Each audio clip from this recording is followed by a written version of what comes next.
মুস্তাফিজের বিকল্প নিল চেন্নাই সুপার কিংস। বিশ্বের সবচেয়ে বড় ফ্র্যাঞ্চাইজি ক্রিকেট টুর্নামেন্ট আইপিএল বাংলাদেশের একমাত্র প্রতিনিধি হিসাবে আছেন Mustafizur Rahman. Defending champion Chennai super কিংসের হয়ে দুর্দান্ত সময় পার করছেন কাটার মাস্টার, হয়ে উঠেছেন ধোনির দলের অপরিহার্য সদস্য। তবে আর মাত্র কয়েক ম্যাচ তাকে পাবে সিএসকে। দারুণ ছন্দে থাকা এই পেসার চলে গেলে তাই তার বিকল্প নিয়ে ভাবতে হচ্ছে চেন্নাই সুপার কিংসকে।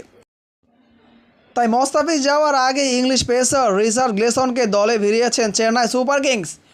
তবে বিজ্ঞপ্তিতে অবশ্যই নিউজিল্যান্ডের ওপেনার ডেভিড কনওয়ে আইপিএলের পুরো আসর থেকে ছিটকে যাওয়ায় ওই ইংলিশ পেসারকে দলে ফেরানোর সুযোগ পেয়েছেন চেন্নাই।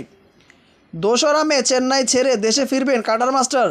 সবার ধারণা কাটার মাস্টারের অভাব পূরণেই এই ব্যাটারের পরিবর্তে ইংলিশ পেসার রিচার্ড গ্লেসনকে দলে নিল চেন্নাই।